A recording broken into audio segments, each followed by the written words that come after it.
بسم اللہ الرحمن الرحیم۔ جب اکرمہ مکہ معظمہ کے قریب پہنچے تو رسول اللہ صلی اللہ علیہ وسلم نے اپنے صحابہ سے ارشاد فرمایا، ان قریب اکرمہ بن ابی جہل تمہارے پاس مومن اور مہاجر بن کر آئے گا۔ اس کے باپ کو گالی نہ دو، اس لیے کہ میت کو گالی دینے سے اس کے لواحقین کو تکلیف ہوتی ہے اور وہ گالی میت کو نہیں پہنچتی۔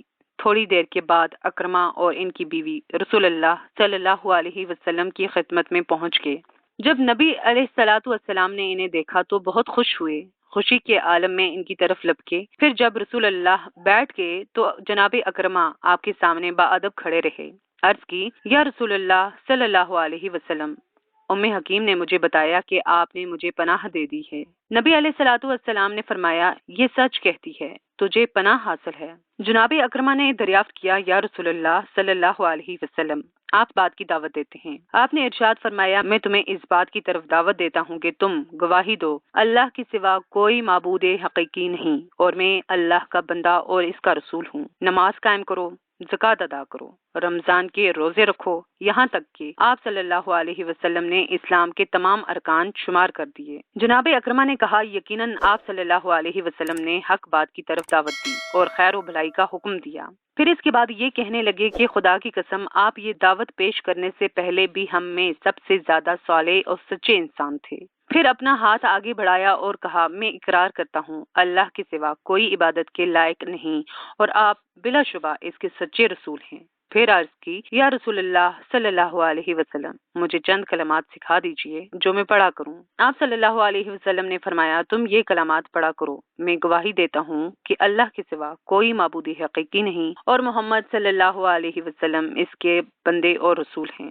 جناب اکرمہ نے دریافت کیا کہ اس کے بعد اور کیا کہوں؟ رسول اللہ نے ارشاد فرمایا، تم یہ کہو کہ میں اللہ تعالیٰ اور حاضرین مجلس کو گواہ بنا کر اقرار کرتا ہوں کہ میں مسلمان مجاہد اور مہاجر ہوں۔ آپ نے دل سے اس بات کا اقرار کیا۔ اس موقع پر رسول اللہ صلی اللہ علیہ وسلم نے ارشاد فرمایا، آج اگر تم مجھ سے کوئی ایسی چیز مانگو گے جو میں نے کسی کو دی ہو تو وہ میں تمہیں ضرور دوں گا۔ حضرت اکرمہ رضی اللہ تعالیٰ عنہ نے کہا، یا رسول اللہ صلی اللہ علیہ وسلم، مجھے وہ عداوت معاف کر دیں جو میں نے آپ سے کی اور اس مقابلے کی معافی دے دیں جو زمانہ جاہلیت میں آپ سے کیا، اور ہر وہ بات معاف کر دیں جو آپ کے سامنے یا غیر حاضری میں آپ کے خلاف کی۔ یہ سن کر رسول اللہ صلی اللہ علیہ وسلم نے دعا کی، الہی اسے ہر وہ عداوت معاف کر دے جو اس نے مجھ سے کی، اور اس راستے کی ہر ایک لغزش کو معاف کر دے جس میں یہ تیرے اسلام کے نور کو بجھانے کے لیے چلا۔ الہی میرے سامنے یا میری غیر حاضری میں جو یہ میری عزت کے در پہ ہوا، اسے یہ لغزش بھی معاف کر دے۔ حضرت اکرمہ کا چہرہ خوشی سے تمتما اٹھا اور یہ کہا، رسول اللہ صلی اللہ علیہ وسلم، خدا کی قسم، اللہ کی راہ سے روکنے کے لیے جو کچھ میں خرچ کیا کرتا تھا اس سے 2 گنا زیادہ اب میں راہ خدا میں خرچ کروں گا، اور جو میں نے اللہ کی راہ سے لوگوں کو روکنے کے لیے لڑائیاں لڑی، اب میں اللہ کی راہ میں 2 گنا زیادہ لڑائیاں لڑوں گا۔ اس دن سے میدان جنگ کا یہ بہادر شہ سوار بہت بڑا عبادت گزار، شب زندار اور مساجد میں کثرت سے اللہ کی کتاب کو تلاوت کرنے والا بن گیا۔ ان کی حالت یہ تھی کہ قرآن مجید اپنے چہرے پر رکھتے اور کہتے، میرے رب کی کتاب، میرے رب کا کلام، اور پھر خشیت الہی سے رونا شروع کر دیتے۔ حضرت اکرمہ رضی اللہ تعالی عنہ نے رسول اکرم صلی اللہ علیہ وسلم سے کیا گیا وعدہ پورا کر دکھایا۔ اس طرح کے جس معرکے میں بھی مسلمان داخل ہوئے، حضرت اکرمہ بھی اسلام لانے کے بعد اس میں شریک ہوئے، جس محاذ کے لیے بھی نکلے آپ اس میں سر فہرست رہے۔ غزوہ یرموک میں تو حضرت اکرمہ لڑائی کی طرف اس طرح متوجہ ہوئے جس طرح کوئی پیاسا گرم ترین دن میں ٹھنڈے پانی کی طرف لپکتا ہے۔ جب اس معرکے میں مسلمانوں پر دشمن کی طرف سے شدید دباؤ پڑا تو حضرت اکرمہ اپنے گھوڑے سے نیچے اتر آئے اور اپنے تلوار کی نیام کو توڑ دیا اور رومیوں کی صفوں میں گھس کر بے جگری سے لڑنا شروع کر دیا۔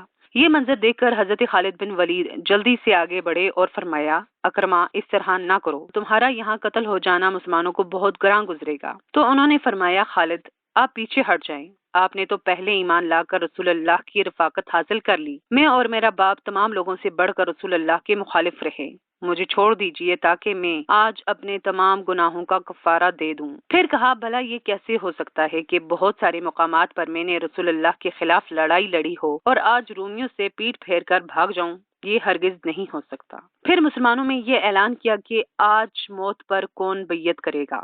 تو آپ کے چچا حارث بن حشام اور زرار بن عازر کے علاوہ 400 مسلمانوں نے آپ کے ہاتھ پر بیعت کی۔ حضرت خالد بن ولید کے خیمہ کی آڑ میں زوردار لڑائی لڑی اور آپ کی جانب سے بہترین دفاع کیا۔ جب مارکہ یرموک میں مسلمانوں کو عظیم فتح حاصل ہو چکی تو سرزمین یرموک میں 3 مجاہد لیٹے ہوئے تھے جنہیں زخموں نے نڈھال کر دیا تھا۔ یہ حارث بن حشام، عیاش بن ابی ربی اور اکرمہ بن ابی جہل تھے۔ حارث نے پینے کے لیے پانی مانگا۔ جب اس کی خدمت میں پانی پیش کیا گیا تو حضرت اکرمہ نے پانی کی طرف دیکھا تو حارث نے کہا کہ پہلے انہیں پلا دو۔ جب پانی ان کے قریب لایا گیا تو حضرت عیاش نے ان کی طرف دیکھا تو حضرت اکرمہ نے کہا کہ پہلے انہیں پلا دو۔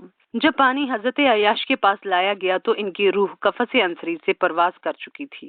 جب پانی پہلے دونوں ساتھیوں کے پاس لایا گیا تو وہ بھی اللہ کو پیارے ہو چکے تھے۔ اللہ ان سب پہ راضی ہو گیا اور انہیں حوض کوثر سے پانی پلائے گا جس کے پینے سے انہیں کبھی پیاس نہ لگے گی، اور انہیں جنت الفردوس کے سبزہ زاروں میں جگہ عطا فرمائے گا جس میں یہ ہمیشہ خوشحال رہیں گے۔